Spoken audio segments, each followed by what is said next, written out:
Have you spent hundreds of hours crafting your world, making a rich environment for your players to interact with, just to have your players murder everything in their way and look for power-ups? How do you get that role-playing going? Let's talk about a few good tips to make your party more RP friendly.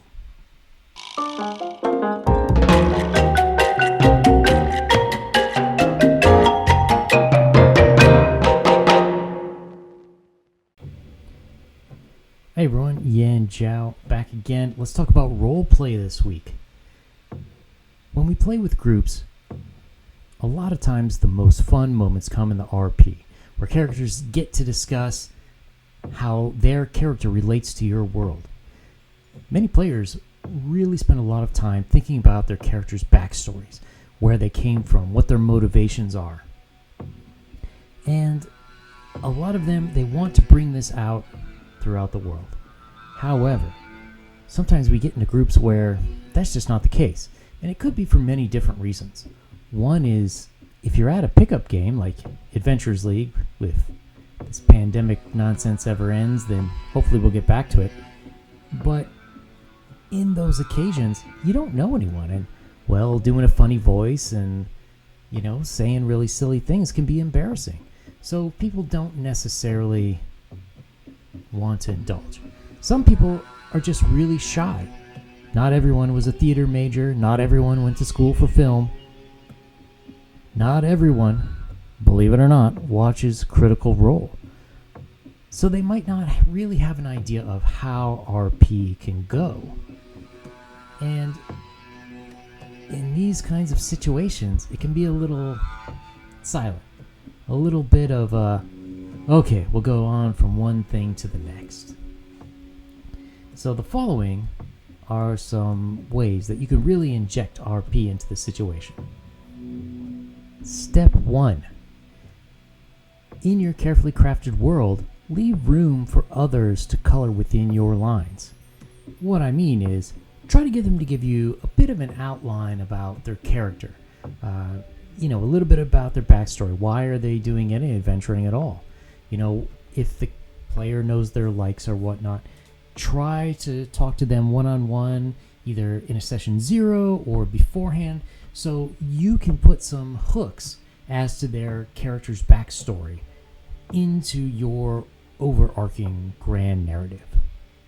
People who feel personally involved in aspects of the story are much more likely to try to roleplay. The second way is with either really fun or really annoying NPCs.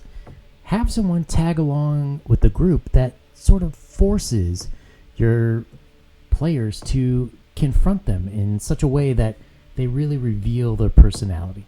Like, for example, if you have a lawfully good knight and someone's suggesting that they do, let's say something you would snort up your nose. No, he's not going to be for that. Make him say why. Have him try to convert the person to also not do it.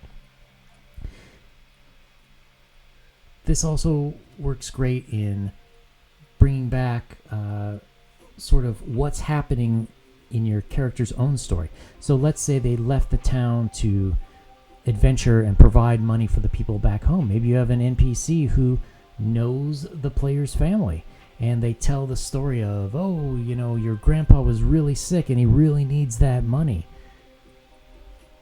That's a good way to motivate the players. Number 3, offline chatting, or actually online chatting.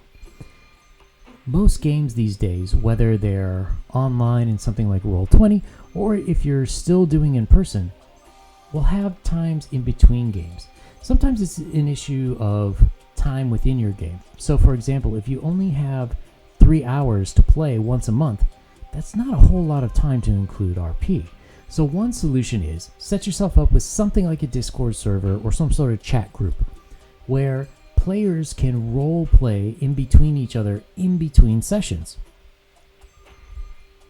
A lot of people are a little embarrassed to do this kind of thing in public. So allow them sort of the privacy, the anonymity, where they can just type it up. Or if you're using something like WeChat, you can record the messages.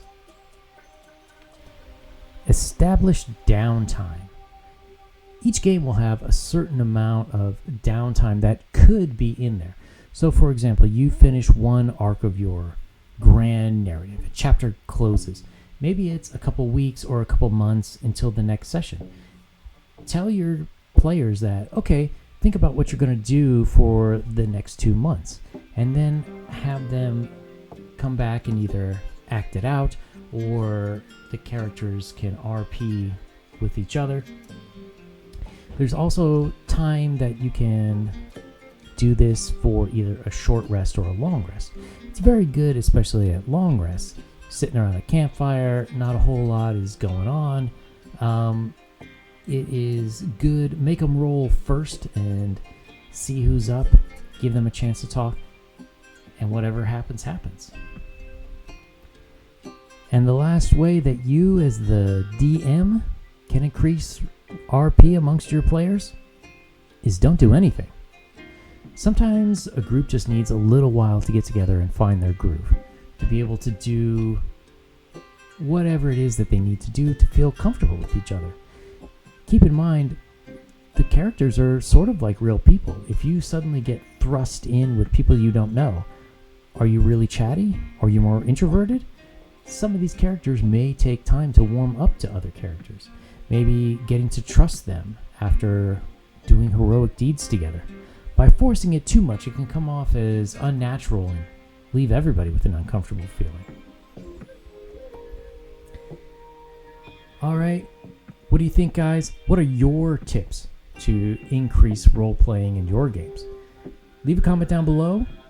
I will be back soon with more D&D related videos. Give this video a thumbs up, subscribe to the channel, and I'll see you soon.